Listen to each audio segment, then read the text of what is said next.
round number one.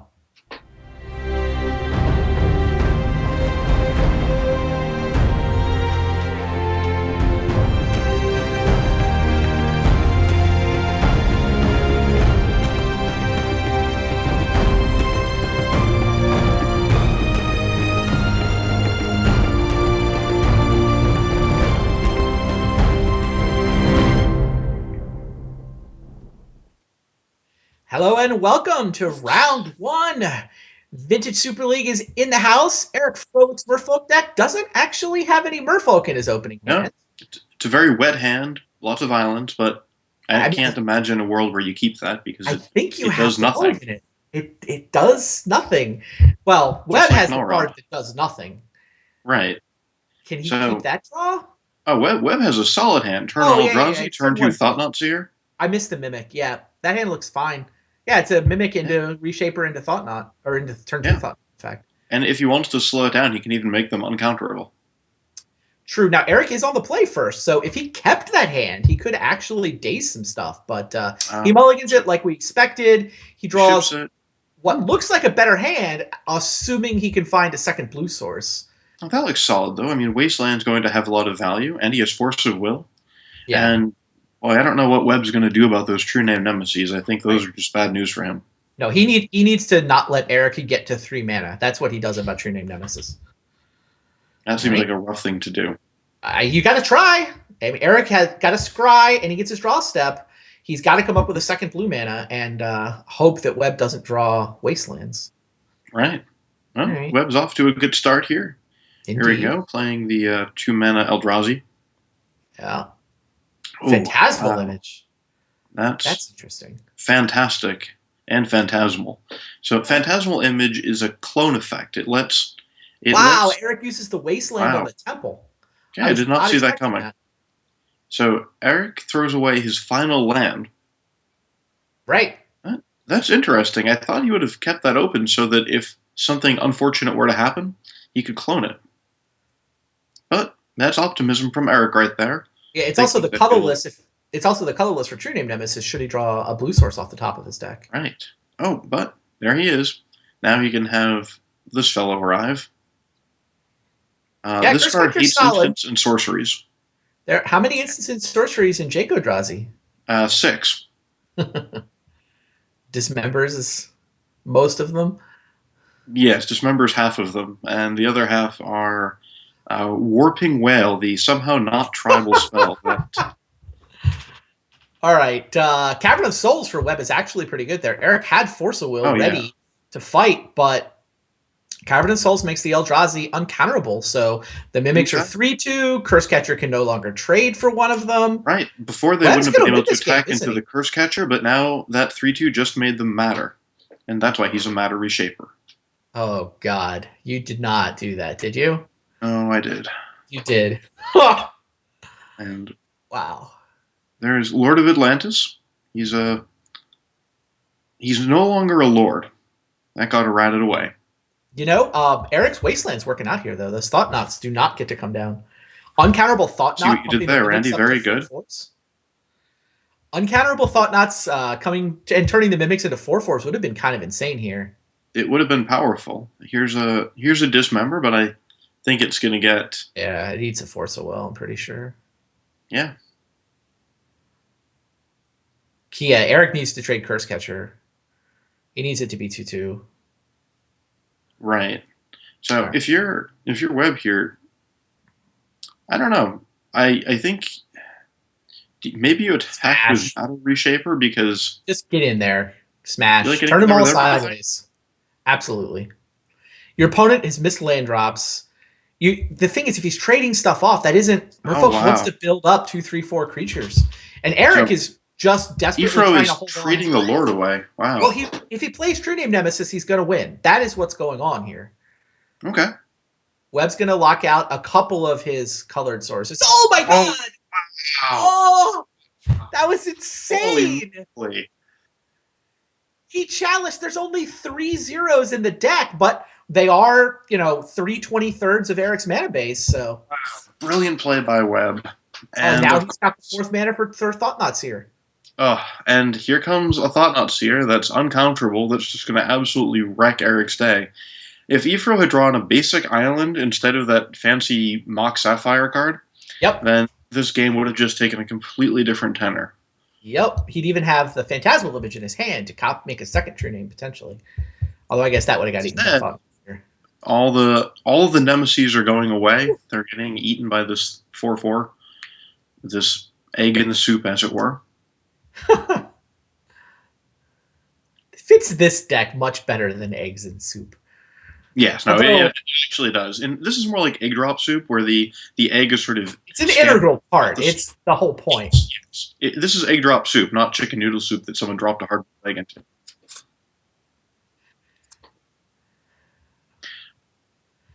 I just want this match to go long so we can see how far you managed to take this analogy. Well, you'll be dazed as you find out. Or I can keep this up for days. Doesn't work if you go for it twice. The second one was better, but... Sometimes, 2 dazes are really good because they'll play around the first one. That would be days undoing. Ooh. Wow. So, one thing that's worth pointing out is that against a lot of decks in the format, Ghost Quarter is a strip mine. Against Merfolk, Ghost Quarter is embarrassing. Agreed. Yeah, it does basically nothing. I mean, yeah. Yeah, well said. The Null Rod. I think the Null Rod does actual nothing with Chalice for 0 in play. Yeah, and Eric's done. Wow, I can't believe Webb won that game. No, that was crazy. Eric needed a second blue source. True Name Nemesis is completely unstoppable. All Webb can do is race, but if he's winning the race, then Eric's probably going to leave True Name on defense, right? Well, Eric used his Wasteland, which I think worked out better. Like, he would have gotten True Name. It would have been complicated. It was a game. I don't know what happened. I'm not as brave as Ifro is, so I would not have fired the Wasteland there because I'd be throwing away what I knew to be the only land I had in my hand. Agreed. Yeah, I felt like he knew he needed to tap it for mana, or might need to tap it for mana at some point in the game, and he doesn't know whether Webb is mana light or not. Like, if Webb had missed a land drop, sure, fire away. Let's go into top deck mode. My stuff's cheaper than your stuff. Right. But, yeah, turn 1, effectively. I mean, turn 2 on the play. I mean, I think that would have made sense if Ifro had a handful of land. But of course. The fact that he was throwing away his only land, I wasn't thrilled about that, no. And speaking of a handful of land, this hand's actually interesting because it has 3 strip mines and the best Merfolk and a removal spell. Yeah, I like it. Yeah, I keep it. Do I just misunderstand this matchup? Is this actually Edge Jaco Drazi? I feel like Eric, it took Eric not drawing land for a while. He had a scry and a couple of draw steps and failed to find a second blue source. Then Chalice 0 ate his Mock Sapphire. Felt like a lot of stuff had to go right for Webb, but I don't know. The matchup consists of 2 players throwing wastelands at each other. And one guy's throwing dismembers at each other. The Merfolk deck can do things on turn 1 much better. I mean, for example, here's an actual factual Grizzly Bear. Crazy. He's just playing Endless 1 for 2 mana. Yep. Sometimes it's Endless, sometimes it's just a bear. I mean, I guess his curve is Thought-Knot into Endbringer from here, so... Oh, yeah, it's a great curve. Wow, and Eric's going to dismember it. Wow. Man, take that, Grizzly Bear. Oh, hello. Wow. Okay, so this is huge right here. One thing that Webb's deck can't do is cast Power. And... oh, he's not going to cast Time Walk? How do you not Time Walk into True Name there? I don't know. I have no idea. Now he doesn't have double blue. Nope. He could have cast Time Walk, untapped, cast True Name Nemesis. It does mean he would have let Webb's land live for a turn. So, I mean, obviously Ifro chose not to do that, but now he's down a blue source. So, fundamentally... man, he can't even talk to his ancestors.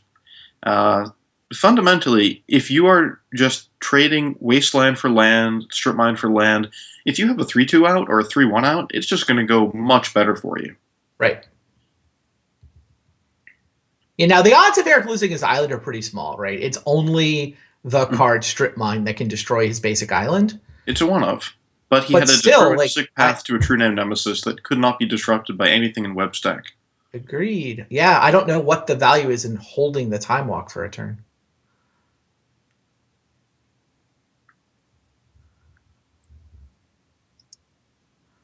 And it looks like Eric continues to hate Endless Ones. He likes things to have an ending, apparently.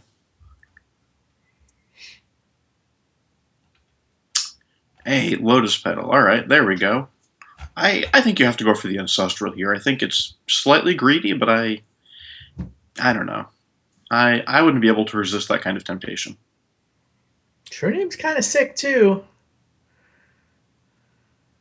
Yeah. He casts the most powerful card in his hand. The True Name Nemesis. Yes. Too powerful to be restricted.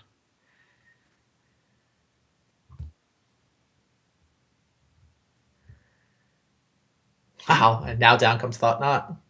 Yep. And now this is quite a decision for Webb. I actually think I would take Dismember here, given my option. Oh wow, he's got no blue mana. Yeah, you totally take Dismember. Eric can't cast the other two cards. So Time Walk, Ancestral are the third and fourth most powerful cards in his hand in some order. Wow, and they were a little more powerful back before Lotus Petal got sacked. I mean, your greedy line might be correct. You Ancestral, you have 3 shots at blue mana to then also cast a True Name Nemesis. Right. That Silvergill Adept, there's no Merfolk to reveal, so he can't play it here. Losing his Dismember means that he needs to play defense against Thought Knots here. And there's more where that one came from. Or is it Endbringer time? Oh, he's one away from Endbringer. One away from Endbringer. Endbringer's just... Have you ever had an Endbringer in play? It's completely ridiculous. I have. It's fun. It's just ridiculous. I want to say I highly recommend it, except I know that what has to happen to get an Endbringer into play means you're playing a bad Eldrazi deck, so I don't actually recommend it, but I highly recommend it.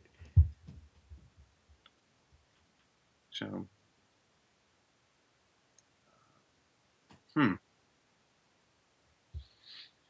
what do you take here if you're Webb?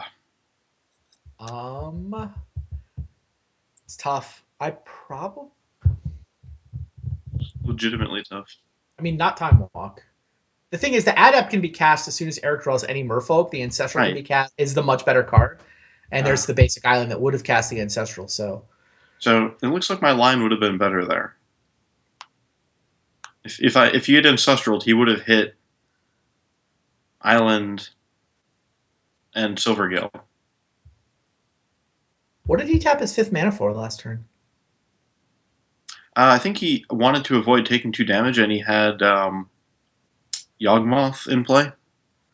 Oh, man, I would have stripped the Cavern. Surprised. Ghost Quarter, turn the Cavern. No, you would have gotten a basic island, though. Oh, yeah, that doesn't do anything. Never mind. The deck has 11 islands in it, so... I was thinking he could downgrade Cavern, but he can't. No. It's actually an upgrade. Right. Modulo uncounterability in the face of the 1 Chalice of the Void. Oh, I think it's time for the end to be brought now. Is this? Crazy. Oh, no. He can't do that. So he'll have to settle for, apparently, Ifro's least favorite card ever, Endless One. Oh, now there's a draw. Interesting. There's a draw. So he could get rid of Endless One here. Or he can have a second True Name Nemesis. How do you win, though, from here if you're Eric?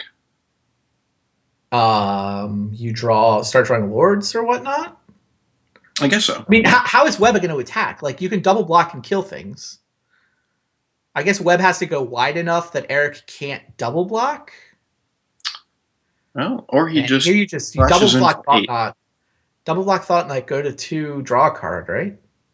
Yeah. No, I think you have to make that play if you're Eric. It's not like there's any reach in the old... Well, there's one card. There's the +3/-3 for reach. Don't forget the other ability of Endbringer, Rich Shea. Oh, you're right. You're right. Usually it taps to draw a card, but it can tap to deal 1 damage. You're if, right. say, the opponent In honor of Eternal Masters having Prodigal Sorcerer in it, I should remember the Tim ability in Endbringer.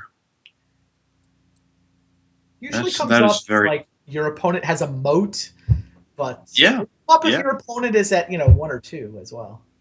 All right, well he gets to go Wow, no, this is 2 solid right Urkel. here. Yeah, he's going to If go he draws an Adept. island, he can Christmas land his way into being in good shape. Force of Will is pretty solid there too. Oh yeah, He gets to Adept, drawing a card, and Curse Catcher. Next turn, he could potentially play the Lord. and well, Ooh, Reality Smasher. I guess Force of Will isn't actually helping him with Cavern of Souls, but there's not 5 mana. The Wasteland, Strip Mine, Graveyard for Eric has actually kept Webb off Reality Smasher mana.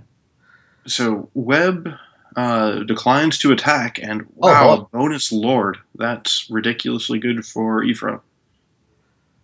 So True Names can turn sideways and hit for 8 now, and he can actually do that, block, and do it again. Is Eric actually going to win this game? It does look that way. Wow. I mean, if he goes attack with 2 True Names. Oh, but on the other hand, if he does that, then he dies to Reality Smasher. Should Webb be able to cast it? Well, Webb can make a walking Lotus Petal on his end step, and then if he draws any mana source, he gets to enjoy the services of an uncounterable Reality Smasher, which ends the game. So if Eric doesn't think any of his lords are going to die, he can attack with 1 True Name, put Webb at 9, then next turn play a second lord, attack with 2 True Names for 10. I like that much better. Yeah, if he turns 2 lords if he turns 2 True Names sideways, he's pretty vulnerable. Yeah, I think you attack with 1 True Name. He does 0 True Names. Or wow. he declined to attack with any. That surprises me. How are you going to... That, okay. I would have attacked with at least 1 True Name there. I think attacking with 1 is pretty good. Yeah, initially I was thinking 2, but I like 1 better. But I'm not sure about 0. You have to win the game at some point. Wow, well, Reality Smasher is here.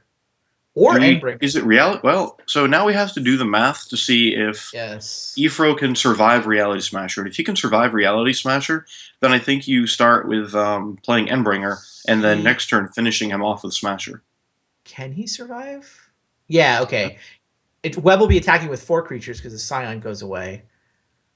They basically all have to be blocked, and none of them have much toughness, so Reality Smasher winds up trampling for 1. I do think Eric can survive an Alpha Strike at 1. I don't think Eric survives, can he? He has to put... he has to put 4 toughness in front of it, so 4... Yeah, all the creatures have 2 toughness, he survives. So pick 2 to put in front of Reality Smasher, block everything else. Now, Eric goes to 1 and loses a lot of his board. Yeah, he loses everybody. And he would have lost. He loses everything except the 2 True Names, which drops I 6 actually power. like playing Smasher here because as you said, he loses his board modulo True Names and he goes to 1. So I like playing Smasher here. Wait, actually no, he's just full dead, isn't he? Why? Because of not having to sacrifice the 1/1. I think Ifro is actually dead. The Scion can attack? Yeah, the Scion can battle. Sometimes your Lotus Petal gets in there. So yeah, if Webb plays the Reality Smasher, Ifro is actually dead on board. Yeah, I was assuming he was sacking Scion, but I hadn't adjusted for the fact he top deck an Eye rather than some other land. Right, he drew the best possible, which is actually Mishra's Eldrazi shop when you have Urborg out. True. Yeah, it makes 3 mana. So no, this is Webb's game. If he plays Reality Smasher. Yeah, I'm with you. I guess what can stop him? He sees 1 blue mana. He's got to worry about what? Dismember? That doesn't work. No, he doesn't have the life to pay to dismember. No, and there's nothing else in Ifro's list, I don't think. I don't think he's running the like unsummon effects that these lists sometimes play. I just think this is over. Webb's leaning over to the Smasher. Yeah. Make sure to make it uncounterable. Well, he also needs a colorless. That does. He's got to tap Ghost Quarter. He has to tap Ghost Quarter, though. Yeah. Yeah. And oh yeah, that's it then. Yeah. This was. I mean, I think this Alpha Strike is just lethal. It is. Which, yeah. Obviously, attacking with True Name last turn wouldn't have mattered. Although I still think like it was did the math. Yeah, Efro had already done the math. Smasher kills me, which is part of the reason I think you have to attack with True Name. If you can't survive a Smasher hit anyway, then let's just play to only give him one draw step. Exactly. Wow. Well, that tightens things up a little bit. Yeah. You look at those records and see the gold star on Webb's side of the board. He picks up his second win of the season. Eric drops down to 4-2, where 6 different people have the opportunity to tie him for first place now, and at least 2 of them are guaranteed. Like, somebody has to win when Kai and Shuhei play. Somebody has to win when Paul and Luis play. Webb is now a giant spider, and you're going to be facing Brian Kelly next. How did you even think about how to prepare for facing Brian Kelly? Because I'm facing him the next trimester, and I have absolutely no idea what to do. I'm just going to ignore him, pretend he's not there, focus on my other 2 opponents, then hope whatever I have is able to deal with whatever contraption he comes up with. I will say it was easier to prepare for Brian Kelly before I saw his deck list. Good Lord, that deck is weird. It's just bizarre. Like, it's an Oath deck, and I practiced a little bit, and I'm like, can I just let him Oath? Like, what are these creatures he's getting? Sun Titan, Tidespout, Tyrant, Sphinx, and the Steel Wind? I can swear I can almost beat that. Like, the deck is bizarre. It's got all these fun ofs. Yep. It's got like a little bit of a mana denial strategy, which I do wish I had a couple more lands in my deck. It's just my deck is a land or 2 short of where I want it to be for what my opponents turned out to be doing. But look at the craziness here. I love this deck. This deck's great. It's fun. It's awesome. It's an Ancient Grudge Trinisphere deck with 1 Chalice of the Void and 1 Sphere of Resistance, of course. Of course. You get your Sun Titan, and of course your Scroll Rack, because what else would you want to be doing? Well, that's how you make sure you can keep oathing and not accidentally deck yourself. Like, absolutely. Decking the opponent is legitimate. Scroll Rack. That is legitimately a thing you can do with this deck. It's just go through, I got it all. I decked you. Like, I got Tidespell Tyrant. I bounced all your lands. I've got you, sphere locked, Trinisphere, whatever. I'll just wait. At what point in your deck design process do you decide that 1 is the right number of Gitaxian probes? It's a great question. I have no idea. It doesn't do anything. It's not like there's a doomsday that you might want the 1. It just happens to be 1 Gitaxian probe. Yeah. So that's what's up for you guys next. This should be fun. I hope. I don't know. I hope it's fun for me is what I hope. I think it'll be more fun for everyone else watching to see what Brian's deck is doing rather than trying to anticipate it. Right. It'll be more fun as a spectator sport than trying to decide if you want to play around the 2 Mental Missteps, the 1 Flusterstorm, or the Sphere of Resistance. I have no idea how you're supposed to do that. Well, neither do I. Wish me luck. We'll be right back after this commercial break. Stay tuned, guys. We'll be right back with more Vintage Super League.